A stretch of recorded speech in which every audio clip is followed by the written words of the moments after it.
So, mga insan, day 15. Gusto ko lang kayong i-update. Today is nagtrabaho silang lahat and ako yung naiwan sa bahay.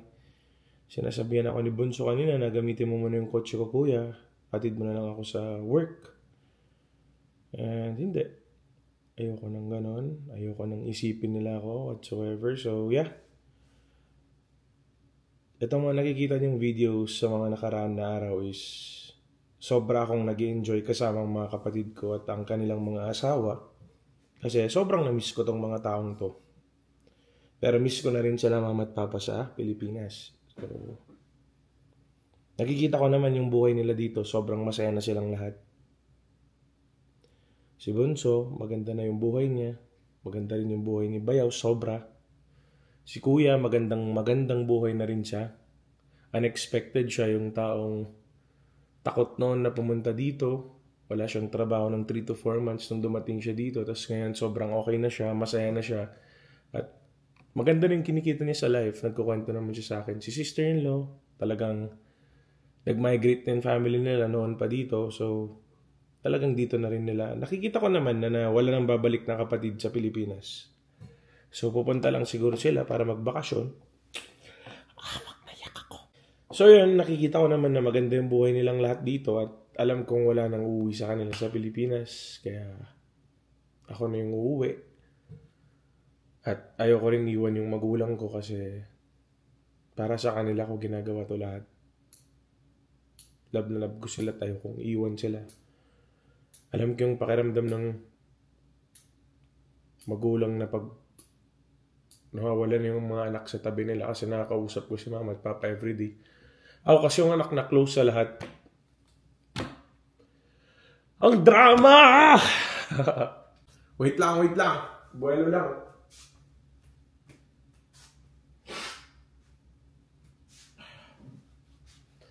Buwelo lang.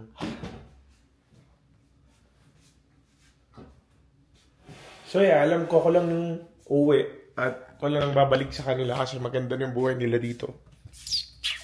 Which is okay. That's their life. Ganun naman ang life, di ba? Kailangan mong iwan yung life mo na kung saan sobrang peaceful and kailangan mong harapin yung mga bagay to start your own family, and which they did. And I'm happy for them.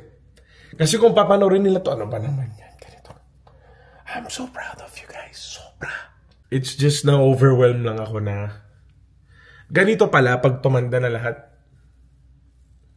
So yun, ganun pala yung feeling na parang para sa magulang, nakikita ko lang yung sad part na pinalaki kami lahat. Tapos magkakanya-kanyang buhay lang din pala sa huli. So I promised myself ever since nung bata pa ako na kasi nakikita ko na nung college pa lang kami na alam ko alis si Kuya, alam ko si Bunso magkakaroon ng asawa, alis din. Noon pa lang prinamis ko na sa self ko na parang hindi ko iwan yung magulang ko. So yeah. Ako yung magiging responsible na anak from now on. I'm not saying na hindi responsible yung mga kapatid ko. It's just, they chose their life na ganong klaseng buhay. And I chose life na pagsilbihan ko yung magulang ko habang buhay. So, don't take it as na ang emotional whatsoever. Makaka-relate naman kayo in future. And yung iba makaka-relate din naman about dito. It's just hindi pala lahat pera. Hindi lahat may provide ng pera sa'yo. Hindi palagi solusyon is pera. Tama nga, you can't buy happiness. Yeah. Pwede kang bumili ng sports cars, luxury living. You can travel the whole world. But at the end of the day, family. So yeah. Alam kong mag-isa lang ako uuwi ulit ng Pilipinas. Back to normal life na naman ako. Kasama ko yung nanay at tatay ko. Pero sobrang nag-i-enjoy ako sa mga dalawang yun. Kaya nakikita niyo yung enjoyment namin dito. Nagsisiyahan kami magkakapatid. Na-miss ko yung banding na to. Kaya alam ko pagka-uwi ko hindi ko na naman makukuha to. Kaya naluluha ako automatic. Baka sabihin yung drama ni insan. Ito lang kasi yung lagi kong gamit, hindi ito eh.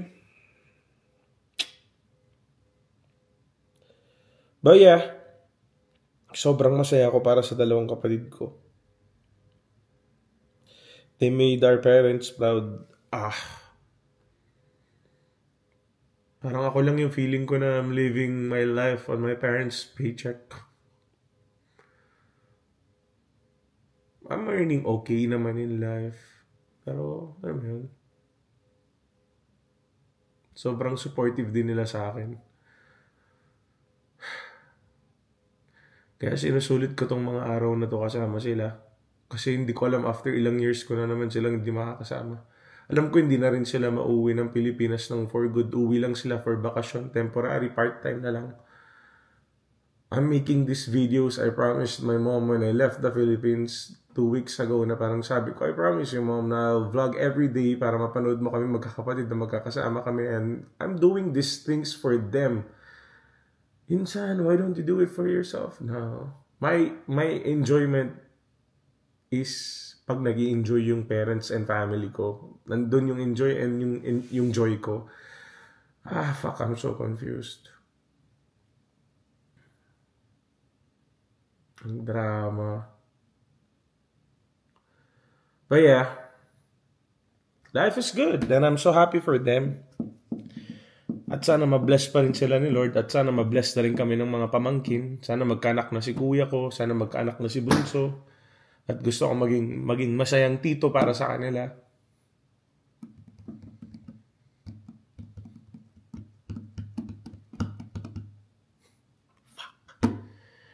Ang pangit pala pangit tumanda. Nakakamiss maging bata.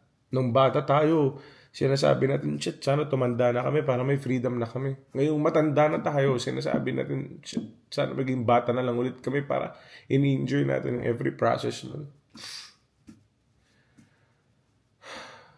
Don't worry, mom and dad. I'll make you proud. I'll give you the best life that I can ever give. Gagawin ko lahat.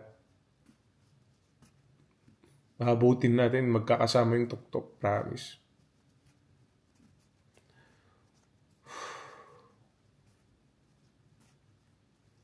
Sinasabi nila sa akin na take over mo yung business natin na pautang. Ayoko kasi yun. Ang sakit sa ulo. Kailangan mo maging masama sa mga tao para lang bayaran ka nila. Kaya kinuha ulit nila kasi kami nilang mag-work anak. You do your vlogging. Buhay ng mga Indiano dyan. Ba't sila tumatakbo? Yung mga anak nila, ba't gusto nila mag-Canada lahat? Ayaw nila magpautang. Ayaw nila ng 5-6 na buhay. Gusto nilang tumakbo sa realidad.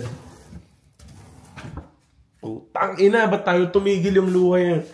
Sobra na, bobo Bombay.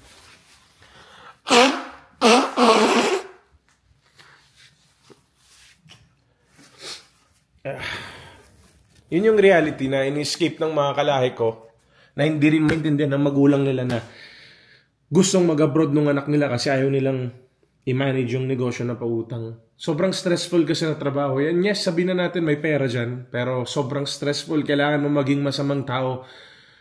Masama in a way na parang hindi na nagbabayad. Doon na lalabas na parang bakit ganito, ganyan. Siyempre, word of honor ang pautang. Kaya doon lang nakabase. Kaya ito yung gusto kong gawin, lifetime vlogging. At gusto kong totoong vlogging. Ayoko ng scripted na vlogs. Ayoko kumita ng pera na nagiging plastic ako para lang maging dog show or what. Ayoko mag-promote ng sugal. Ayoko ng easy money. If nag-promote na ako ng sugal noong 2023, meron akong offers na 10 to 15 million every 2 weeks, 3 weeks na may offer na ganun sa akin kasi ako yung pinaka-viral na tao noon sa Pilipinas. Nung nag-start yung Mekos. I don't want easy money. Ever since tinuro ng magulang ko sa akin yan, hard-earned money.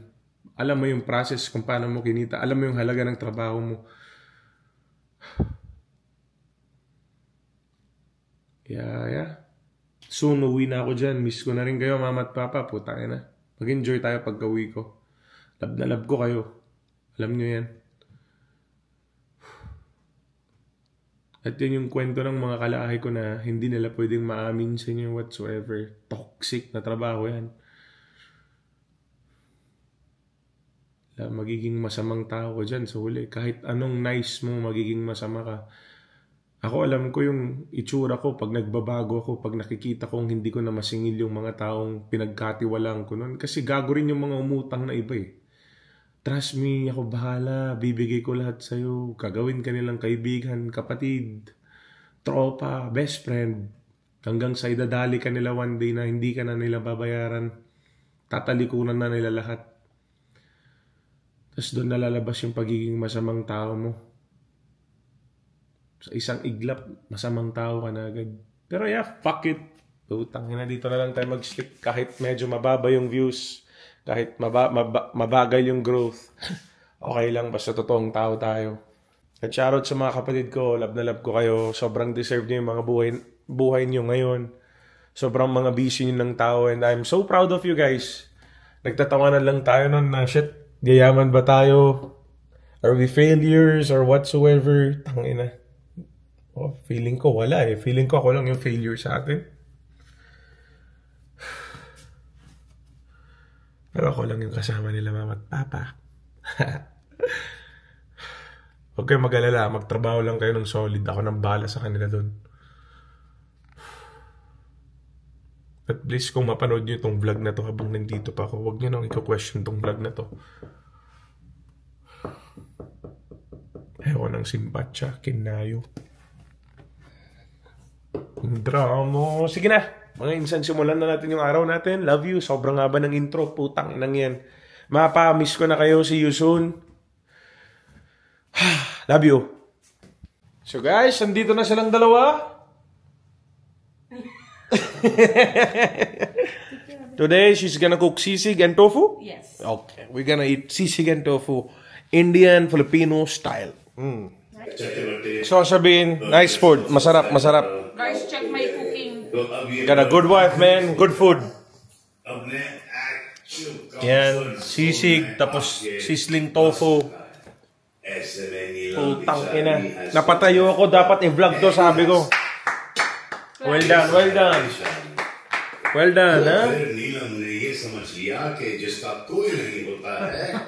Scripted. Okay guys, good night. Matutulog na yun sa niyan. Sobrang napagod. Ano pa? Bumili ng bagong watch na kasi ganyan. Good night.